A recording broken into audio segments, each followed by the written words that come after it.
யாழ்ப்பாண தேர்தல் மாவட்டத்தினுடைய நாடாளுமன்ற உறுப்பினர் சிவஞானம் ஸ்ரீதரன் ஆகிய நான் தமிழ்நாடு அரசின் ஒழுங்கமைப்பில் 2025 1/11 2025 1/12 தேதிகளில் சென்னை நந்தம்பாக்கத்தில் நடைபெற்ற அயலக தமிழர் தின நிகழ்வில் சிறப்பு விருந்தினராக பங்கேற்கும் பொருட்டு 2025 1/10 கட்டுநாயக்க விமான நிலையம் ஊடாக நான் இந்தியாவுக்கு பயணமாகி இருந்தேன்.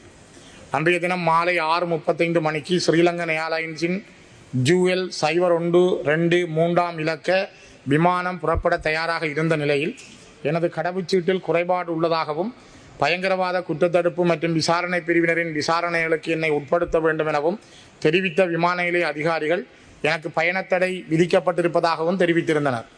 இதன்போது என்னுடன் இணைந்து பயணம் செய்வதற்காக விமான நிலையம் வருகை தந்திருந்த சக பாராளுமன்ற உறுப்பினரும் இலங்கை முஸ்லிம் காங்கிரஸ் கட்சியின் தலைவருமான கௌரவ ரவுப் ஹக்கீம் அவர்கள் மேற்கொண்ட முயற்சிகளின் பலனாக நீண்ட நேர விசாரணைகளின் பின்னர் விமானம் புறப்பட தயாராகிய இறுதி நேரத்தில் என்னை இந்திய பயணத்துக்கு அனுமதித்திருந்தனர்.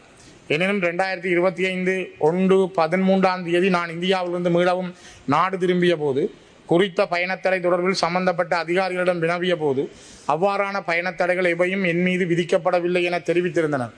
நீதிமன்ற கட்டளைகள் ஏதுமின்றி கௌரவ சபாநாயகராகிய தங்களின் ஆலோசனை எதுவுமின்றி எனக்கு பயணத்தடை உள்ளதென குடிவரவு குடியழகு அதிகாரிகளால் தெரிவிக்கப்பட்டமை திட்டமிட்ட வகையிலான சிறப்புரிமை மீறல் என்றே நான் கருதுகிறேன்.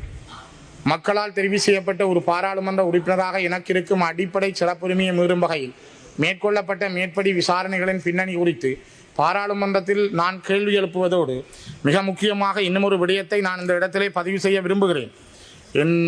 நேற்று 2 நாட்களுக்கு முதல் யாழ்ப்பாணத்திலே ஒரு தனியாருடைய ஊடகத்துக்கு பேட்டியளித்த முன்னாள் நாடாளுமன்ற உறுப்பினர் சுமந்திரன் அவர்கள் குறிப்பிட்டிருக்கிறார்கள், ஸ்ரீதரன் அவர்களை அவர் ஒரு தடை செய்யப்பட்ட கனடாவில் இருந்து வருகின்ற ஒரு அமைப்போடு பேச அவர் முனைந்ததாகவும் அதற்காகத்தான் அவர் சென்னை செல்ல இருந்ததாகவும் அந்த காரணத்தின் அடிப்படையில் தான் அவர் தடுக்க ஏர்போர்ட்டிலே முயற்சி செய்தார்கள் விமான நிலையத்தில் என்ற செவியை வழங்கியிருந்தார். இது தொடர்பாக அவர் தனக்கு ஸ்ரீதரன் தெரிவிக்கவில்லை என்றும், ஆனால் நான் அவரை சென்னையிலே கண்டபொழுது கௌரவ சுமந்திரன் அவர்களும் கூட இதை பற்றி என்னிடம் எதுவும் கேட்கவில்லை.